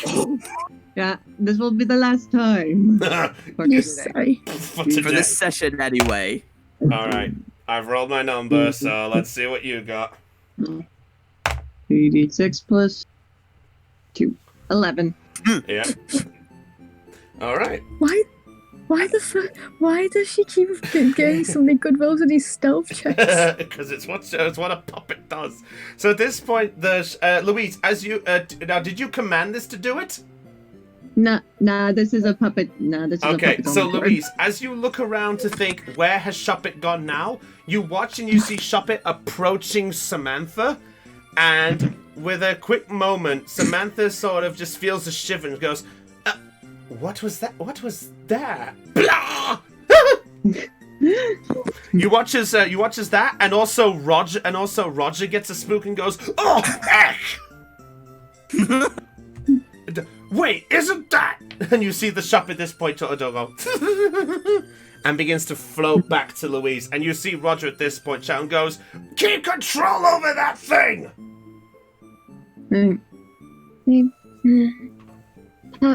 Puppet.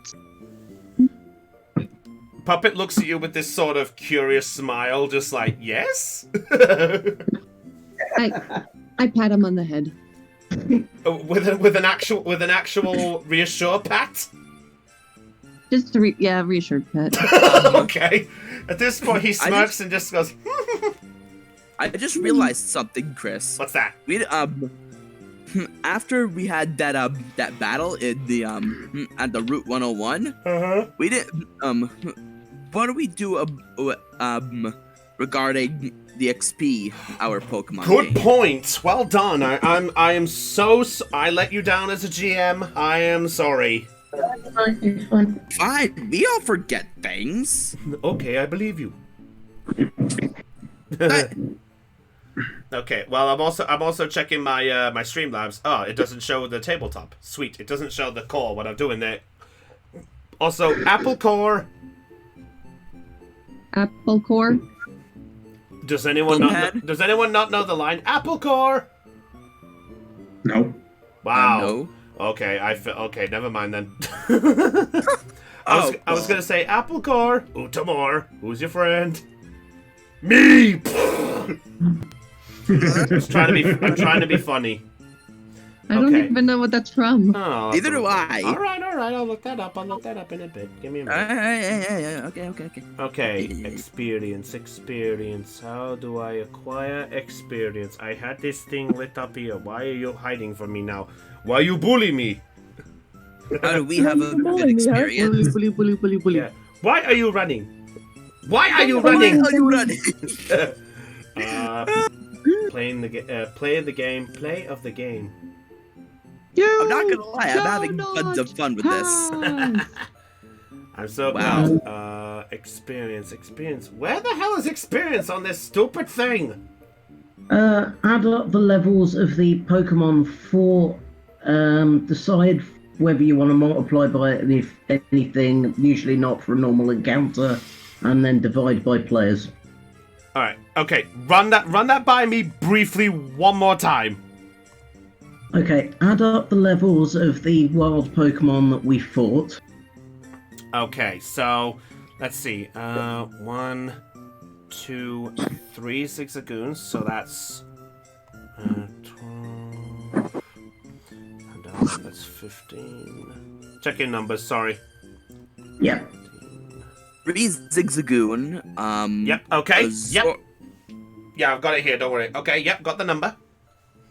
And then essentially you divide that total by the number of players. Okay. All right. So, well, I can tell you the number was 20. So whatever 20 divided by 6 is. Anyone got calculator? It's three. It's 3.3333333. Thank you. Et cetera, You know what? et cetera. You know what? Let's be fair. Your Pokemon and your trainer each receive 4 experience points. Each of us. Yes. So do you put that in for Pokemon? Do you put it as C and XP? Mr. Aeon. Getting there. I believe that doesn't go. I believe that just goes towards Pokemon, not trainers. Ah, okay. So yes, just your Pokemon gain 4 experience from that battle. So do I put it in C and XP? So where's the Let's have a look. It should be something that tells. In fact, let me look on the page. I have a brief page here. Okay. So there should be an experience that should say something like, say, 0/ and then there's another number that's next to it. Total experience. It's directly under the nickname on the Pokemon sheet. Nickname? Nickname. Oh, Oh wait. What? Hold on. Wait, what's time? It says the total XP I got is 4. Like I got 40. And Yeah, then that's next because level you- 10. Oh, No, no. total experience is the experience that you needed to get to level 5. Yes. So you need to add 4 more onto that. Okay, So- so let's see. Okay, you know what? so- I'm gonna. You know what? Let's have a quick look. I'm gonna have a quick look on your sheet, Caitlin. 1 second, so ladies and sorry. gentlemen. No, don't worry. We're all learning. Apologies to all of you. Wait, trainers get experience points? Oh, do God traders evolve? No, it just means they learn more skills. Because they got skills. What are you gonna do about it? Yeah, I think technically we can say that I used one, but I don't think that applied in this situation. Probably. So, Sorry, everybody. total- We're double checking this. I'm loading up your starter page. It's because I'm streaming. This is being slow for me. I'm so sorry. Let's have a look. Let's have a look. Scene XP. Okay, that's not quite looking. Training XP. Total XP to next level. Give me a second here. I'm looking into this. Okay, Aeon. Where do we add the 4 experience that we just got? Under the Pokemon itself, it would be cell E2 for me. E2. So we put 5 on that 40. We put 4 on that 40 then. Yes. Yes, you add 4 to that. So you'd add to that. Yeah. 44 total XP for me, and to next level is 6. Okay, yeah. So you add 4 to that 40 then, Caitlin. You see, so it should Okay, be so for 44. yes. And if we've done that right, that should say you need to next level be 6. Yep. Years of technology. Oh, okay. Oh, so I just need to fight a Pokemon that can give me 6 XP, and I'll be in the next level. Then you'll be upgraded to level 6. Dun, dun, dun, dun, dun, dun, dun. Am I alright to have Holly, sort of, slowly but nervously walk up to the group? Yeah, go ahead. I'll say at this point, yeah. Which group? The group. The other group. Yeah. Okay, yeah. Okay. You're approaching. Are you approaching anyone in particular, or just the group in general? Just the group in general. All right. Well, actually, I think Mochi will be the one there first. Okay. So at this point, Brittany gets the attention and goes, "Oh, look, it's a Pikachu!" And you watch as Roger goes, "No, don't." Roger just sort of just puts his head in his hands and just like, "Oh God." And you see Brittany's brother goes, "I have no Pikachu. I have never seen one. You are so precious. Is it yours?" Yes, he's mine. His name's Mochi. Mochi! Oh, hello. You are precious. You see Mochi at this point do like that smirk with his hands on his hips like, "Yeah, I know." He's definitely a very special Pikachu. And judging from... And I can definitely tell that you love Pokemon. How could I not love them? They are so amazing. They're so strong, cute, precious. I especially love the cute ones. The cute ones are so great. And while they're talking, Tycho will just walk. I can tell you, is like at a bit of a distance, and it's just watching this happen. All right, Kempla, what are you? Did you move up to watch this too? I moved in for moral support if she needs it. All right, no problem. Oh. I'm actually curious. What Pokemon do you have? I no doubt bet it's going to be really cute. It's such the cutest whites. And you see Roger goes, "No." But they're the ones who are silly enough to show what they've got. It's not our place. And you see Roger at this point just walking, he's just keeping an eye on Brittany, and you just see, oh, he's no fun. Is he normally like this? Sadly, he's a party pooper. His idea, he's here because he wants to try do well, and he's trying to prove that there's a certain need for what he's after. It's stupid, but... And you see him look over and goes, "Stupid. At least I have an idea of what I want to do." I mean, everyone here has, their own goals and ambitions, and even though we are meant to be rivals, I see no why we can't just be friends as well. You see Brittany at this point just sort of walk to the side of Holly and sort of go, "Yeah. Is it wrong to try be friends with someone else? I mean, it's not that wrong, is it?" And you see at this point just, he just sort of just sighs and just goes, "Fine. Just don't show what we've got. It's a secret weapon and we need to keep hold of them." And Roger just sort of keeps an eye and says, "Just talk, I don't care." You see the others just sort of do this sort of sad look, and you see Hannah just sort of once again doing that sort of apologetic look from the back. Alright, Blade. Gee, he is certainly quite, what's the right word? Stern, moody, party pooper. I was gonna say quite ambitious. He's kind of labeled himself as the smart strategy guy, so I think he's just trying to keep things hush. Oh, he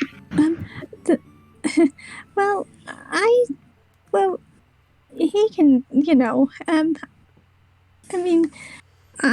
the reason why I like to send out Mochi out is because, he I don't think it's right for I feel like it'd be nice to just have them walk around just like us.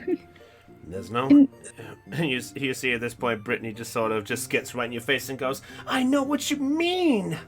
Every Pokemon has a right to be happy and smiling. And you watch as she sort of spins towards the stage and you hear Roger just goes, oh no, not again. And she jumps up on the stage and she begins to spin, and as she does, she's sort of giving off this mini performance like, everyone here is all friends with their Pokemon. We must all be joyous in what we have. And she's sort of spinning around and showing off and everything. It's like she's putting on a mini sort of show, as it was. Everyone else is amused, but Roger's just sort of looking with the cross-armed like, this is gonna be one heck of a journey. Tycho's looking pretty amused at this. At the dance? Or at Roger? At the commotion in general. Alright. By the way, as this is going on, Tycho, Roger is looking at you more intently than everyone else.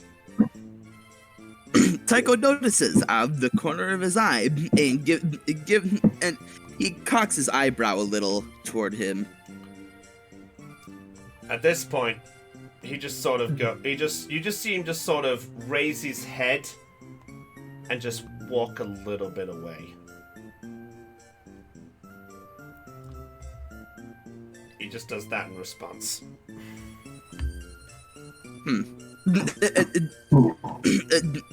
Like he squints a little and just says to himself, "Rude." Who's more ruder, Arland or that guy? We're gonna find out sometime. I'm so happy you love what I'm doing with all of this. I really do. By the way, I would also like to bring a note. By the way, I almost forgot to mention all the artwork that has been done for most of these characters has been done by Sonic Hannah. So, in fact, Sonic Hannah is in the chat, so you can thank her because she did all of the rival characters that you see here and all of your artwork as well. Thank you, Hannah. It's amazing. Thank you. Yes, thank you. By the way, at this point,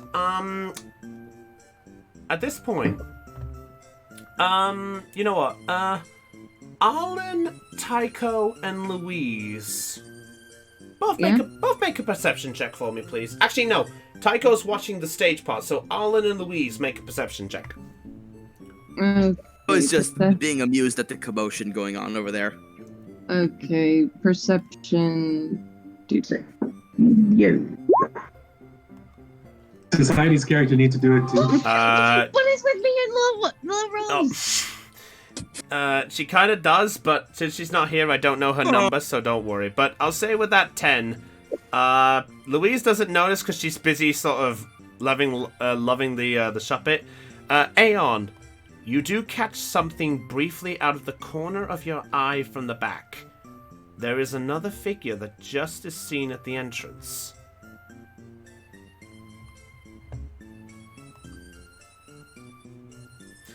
Also, this trainer artwork, by the way, I'd like to bring out was made by Aurora the Sorceress.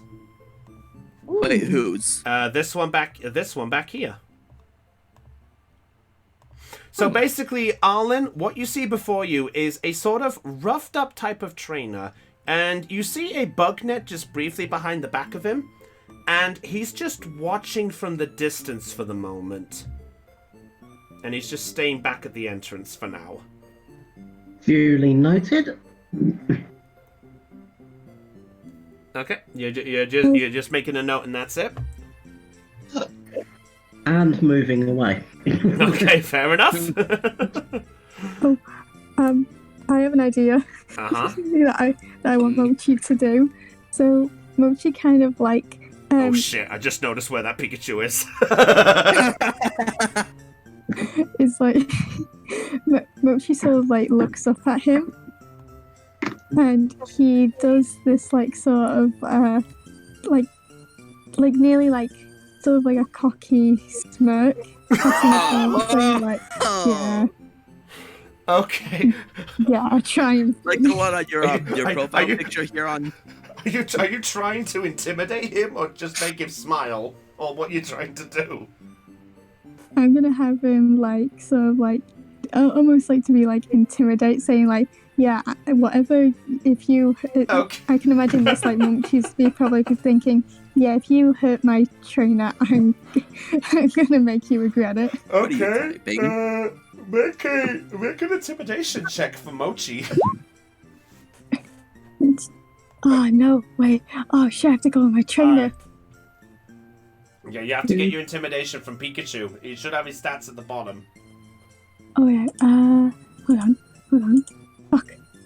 Oh, so it's not trainer, it's Pokemon. No. This is your Pokemon trying to do it, not you. Probably going to be a 56. What? Fuck. If you go to your Pokemon page, scroll down to the bottom of it, and I think the bottom right shows it. Yes. Oh, wow, okay, I didn't realize. There you go. Yeah, that let me know that your Pokemon all have skills too. Oh, that makes it better. Does it? Yeah, because I have. Come on. Ah. 5. Okay. Oh. Okay, I'll do a quick roll. Okay. Welcome back. At this point, as Mochi just looks up against the smoke butt, Raja just looks down and just goes, "Huh. You got spunk. Interesting." And he leans in close and goes, "Just wait till you meet my Zap." And he just Spark. As soon as he like glares down at him and like, oh, like he'll be ready. Yeah, fair enough. It'd be like that scene from Kung Fu Panda, like finally a worthy opponent. That's all.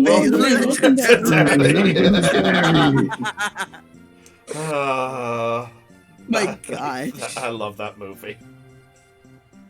All right. Okay, so anything else anyone wishes to do at this point? You know, I gotta have Reggie, just slowly, slowly hovered to what's the colorful girl's name? Brittany. Reggie will just casually hover over to her and look at her curiously, because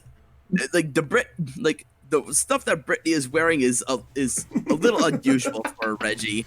Fair enough. Brittany just looks by and just goes, "Oh, you come back, hello!" And she just sort of picks up Reggie and just sort of gives like a gentle hug, like, "Oh, it's so good to see you again." Can Reggie squeak? Yeah, he's just he's squeaking like a squeaky toy. Reggie is sort of race walking over to Brittany. It's like, hey, be careful with that one. He is delicate. Newt. No. Holly, no. Sorry. Like, does Holly actually do that? No, he just goes. No. Oh, I thought that was actually Holly making that. At this point, Brittany just goes, "Oh, I'm so sorry, and lets go of it. Also, Shuppet at this point is also hovering around Louise, and is Shuppet is sort of ushering to sort of the group as it was, and looks back at you, Louise. Why? Yeah, he just sort of looks, and you see him just sort of with a smile and just up and down, up and down. You want Reggie will go play with Mochi again. You want me over there, or you want to go over there? He points his pointer head at you, and then over there. But the too many people. Alright, I think for the levity of this, I think for the levity, I think we'll probably stop because I think we're getting a little bit on the far end with what's going on. I think mainly because it's almost 10 o'clock and things. Oh, yeah. Maybe we should put the characters to bed. Yeah. Yeah. So I'll have to put my GM foot down. So I'll say the levity of this. Everyone begins to casual and sort of enjoy themselves. Everyone has a long rest. So if all of you have not recovered your hit points, all of you have got those back for your Pokemon, and if any of your Pokemon have one injury on them, you can recover them. So all of the Pokemon that are in the Pokeballs, they all get their long rest as well. And Aeon, remind me how much damage do they have to take for an injury to occur? They acquire an injury if they've taken either an increment of 50% in health and damage. Which they all have. Yeah. Or if they take half their hit points as them. They all did that as well. Yeah. So they've all got 2 injuries, those wild Pokemon. Yeah. Okay, so you're up. So all of the Pokemon you caught, up to... You've now healed 1 injury. You're back to 1. Okay, so our maximum hit points. Yeah, so the hit points of... Okay. Your maximum hit points, all of your Pokemon go back up to full hit points. But if they have any injuries, you remove 1 injury as of this point from any of those mons that have taken the rest. Okay. I'm just going to assume that injured HP is our maximum until we get all of our injuries off. So Correct. okay. All right. Okay, there you go. So if I got an injury, then it stays at that hit points you recover it. But at this point, the night is done. You all have your long rest. You all casualize. You all sort of have your talks with each other, whether it's to get used to each other, have a good time, or even if it's just standing back and just watching in some people's cases. But you all enjoy that time. And that is where we are going to end tonight's stream, ladies and gentlemen. Good note to leave that Yeah, on. so next stream, we will get you guys set off on your first adventure. So, with that said, ladies and gentlemen, that is all for tonight's episode. I hope all of you have enjoyed this campaign start. I apologize if it's a little long for just a battle and a hello. But I hope all of you guys have had a good time. All I can say, by the way, is all of you guys here, did all of you guys in the chat enjoy this? If so, let us know. Everyone in this call, what do you think? How did we do? Had a blast. Yeah. I had fun, and do not worry, chat. We will get better as we learn more about how this Pokemon D&D stuff works. Yes. Hannah, I'm also sorry if I ruined your character's prospective personalities you had in mind. I'm sorry. She told me what she had in mind for Pokemon and things, and I'll confess I forgot to write them down at the time, so I don't know what everybody's got. So I'll have to go back and double check with Hannah what we have in mind. But she also told me who each of these rivals would have a thing against. So we'll see what happens as we'll have things go along. So until then, guys, as we say from the normal campaign, perceptions rolled low. It's time for us to go.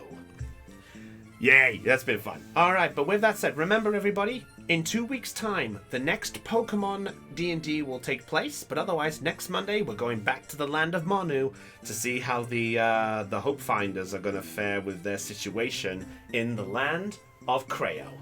But until then, guys, if you were charged with joy with this stream, be sure and hit the follow, you know what to do, and check us out to see how things work out from here. But until then, guys, it's goodbye from our trusty cast of characters. In fact, you know what? Maybe we should do a quick... you know what? I realized something we've got to do. Should probably give everyone a better look at each of the characters before we carry on, because I think that's fair enough. Okay. Yeah. All right, give me 1 second. You know what? We'll go to the map of Hoenn for this one, just for the sake of this, because we'll give everyone a chance to have a look at everybody here, just for the sake. So, for the viewers at home, you get a good look at each of the characters. I'm going to bring them out. So, first of all, here is a good look at Mr. Tycho. What the? Oh, yeah. Yeah, I'm just making it bigger so everyone can see his size. So, this is what Tycho looks like, ladies and gentlemen.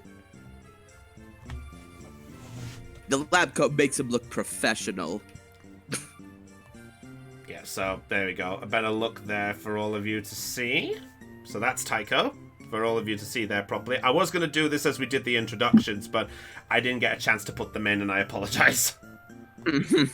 And now we have, if he'll pop in, Kemplar? Why have you not shown up? Oh, you did. I have cloned myself! God damn it. He was busy socializing with the others. Yeah, here is a Kemplar. This is Kemplar, ladies and gentlemen. This is Thean's character. Yay. Nice to meet you all up close. I couldn't see y'all that well before. And next up we have Caitlin's character. Here is Holly. Aw. The ultimate bean. Yep, you can't see it properly, but she does have glasses on her face as well, by the way. She has some white glasses. I did not see it the first time. Yeah? I keep forgetting that she has glasses. Yeah. Oh, yeah. Yeah, me too. Yeah. Okay, so every time when she loses her glasses, I'll do a Velma impression. Glasses! I can't see without my glasses! Yeah. Also, do you know the way? Good way. No You know other what? way. Why did I not just do this? I just load up the profile and it has the picture here. I'm an idiot. Yeah, here you go. Here is Heidi's character. This is Elizabeth. Yeah, I could just click this thing and everyone can see it here. Yeah, I'll just do this so everyone can see it on here. Here is Master Arlen Deloro III. Godforsaken long name. It is Arlen Montgomery Van Doren Kreutzel de Lowry III. Hey, Thank you. And finally, the shy girl at the back. Here's Louise. Here is Dell's character.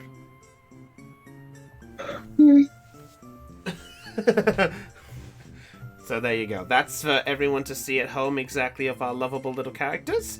But that is now where we will end tonight's episode. And we will see what things go from here. So until then, guys, it's goodbye from Brownie, your GM for tonight. And it's goodbye from Aeon. Roll out. It's goodbye from Floof. Never mind. You wasn't paying attention again. No worries. I said a thing. Sorry, all we heard was the chuckle. We didn't hear anything else. I was like, Oh, fair enough. Pardon, Mike. Yeah, it's goodbye from Dell. Boy, everybody. It's goodbye from Caitlin. Take care, everyone. And it's goodbye from Captain Baskethead, I mean Thean. I wanna be the very best. We get it. You get it, voice changer, motherfucker. And also a goodbye from Heidi, because she had to disappear off. But until then, guys, this is Brownie of the Joy Charge Gamers, signing off on Let's Play Live Pokemon Tabletop United. Stay charged, and until then, catch you all later. Goodbye. Bye. Bye. Remember, Bye-bye. remember 2 weeks for the next session. Yep. 2 weeks.